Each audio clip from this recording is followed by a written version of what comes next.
Bonjour à tous. Lycéen tueur de Saint-Jean-de-Luz. Explication dans cette vidéo. Cartable à roulette à son pied, la professeure d'espagnol entre dans la classe avec sa formule rituelle.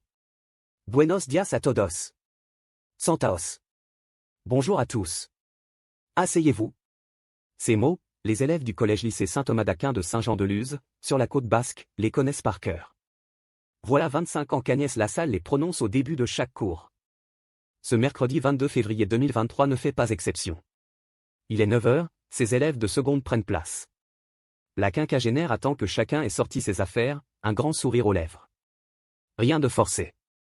Agnès Lassalle adore son métier, une véritable vocation. Et puis elle a la chance de travailler dans un cadre exceptionnel. Situé à moins de 10 minutes de la plage, l'établissement où cet agrégé d'espagnol exerce depuis 1997 n'est pas un bahut comme les autres. Le lycée privé sous contrat affiche un taux de réussite au bac exceptionnel.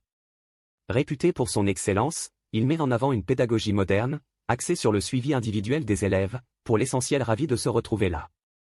Y travailler est un privilège, et Agnès Lassalle en est bien consciente. Très impliquée, elle prépare chacun de ses cours avec un soin extrême, même pendant les vacances, au sacrifice du temps passé avec son compagnon, Stéphane. Le couple s'est rencontré en 2010, lors d'une soirée dansante où Agnès illuminait la piste. Au beau jour, en souvenir de ce moment heureux. Les deux amoureux continuent de descendre dans le jardin situé derrière leur immeuble, pour chalouper ensemble au son d'une enceinte portative. Mais Agnès a une autre passion, la peinture. Les murs de son appartement sont constellés de ses œuvres colorées et joyeuses, à son image. Comment pourrait-elle imaginer la tragédie qui la guette? À 52 ans, l'enseignante passionnée a encore tout le temps de profiter de la vie, de son homme, de ses élèves. Mais l'un d'eux va en décider autrement. Tom P., 16 ans, est un petit nouveau à Saint-Thomas d'Aquin. Il est arrivé en début d'année, en provenance du collège Chantaco, où il a obtenu son brevet avec mention très bien. C'est un élève brillant, mais aussi un gamin torturé. Atteint de troubles dysorthographiques et dysgraphiques, l'adolescent a du mal à se faire des amis. Dans son collège précédent, son caractère réservé et l'excellence de ses bulletins ont fait de lui un souffre-douleur tout désigné. C'est pour l'éloigner de ce climat malsain que ses parents ont choisi de le mettre dans le privé. Hélas, son mal-être n'a pas disparu pour autant. En octobre dernier, Tom a tenté de se suicider en ingérant des médicaments. Il suit depuis un traitement antidépresseur. Agnès Lassalle et les autres profs en ont-ils été informés? On n'en sait rien. Mais, du côté des élèves, le comportement du nouveau intrigue. Parfois, de but en blanc, Tom raconte des choses particulièrement morbides. Il imaginait par exemple que le prof de chimie allait tomber sur ses tubes à essai et se tuer, témoigne un camarade. Ou bien il se demandait ce qu'il se passerait s'il jetait de l'acide sur le visage d'un d'entre nous. L'adolescent se montre également très parano. Il suffisait que 2 personnes chuchotent pour qu'il s'imagine qu'on se moquait de lui, ajoute un autre élève. Perçu comme bizarre, Tom déroute autant qu'il surprend, comme cette fois où il explose de rire en plein cours sur la colonisation. Au retour des vacances d'hiver, le lundi 21 février dernier, le garçon n'a pas l'air dans son assiette. Ce jour-là, Agnès Lassalle rend des notes d'évaluation. Il hérite de la plus mauvaise, ce qui paraît le contrarier encore plus. Manque d'habitude, sans doute. Est-ce la raison pour laquelle, le lendemain, il colle une gifle à un autre garçon sans aucune raison apparente? Pour évacuer sa frustration? Le mercredi 23 février en tout cas, Tom arrive en classe plus sombre que jamais, avec dans son sac, un mystérieux rouleau d'essuie-tout. À 9h commence le cours d'espagnol. Souriante comme à l'accoutumée, Agnès Lassalle prend place derrière son bureau, et commence sa leçon. 3/4 d'heure sans le moindre incident plus tard, l'enseignante est au tableau quand soudain, Tom se lève, son rouleau d'essuie-tout à la main. D'un pas tranquille, il se dirige vers la sortie de la classe. Tout le monde s'imagine qu'il va aux toilettes, mais non. D'un geste froid et déterminé, il tourne le loquet de la porte.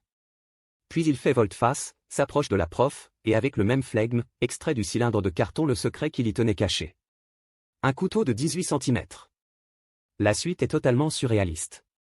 Avec la même maîtrise, la même économie de mouvement, le jeune homme arme son bras, et plante directement sa lame acérée dans la poitrine de l'enseignante. Sans commentaire, sans précipitation. Le geste est franc. Décidé. Agnès Lassalle pousse un cri, un seul, sans probablement comprendre ce qui lui arrive. Puis elle s'effondre. Dans la classe s'écoulent quelques secondes de sidération totale. Puis c'est la panique. Certains élèves tentent de sortir par la fenêtre, d'autres par la porte qui communique avec la classe voisine. Tom, lui, demeure un instant immobile, son couteau ensanglanté à la main. Puis il quitte les lieux et se réfugie dans la salle attenante.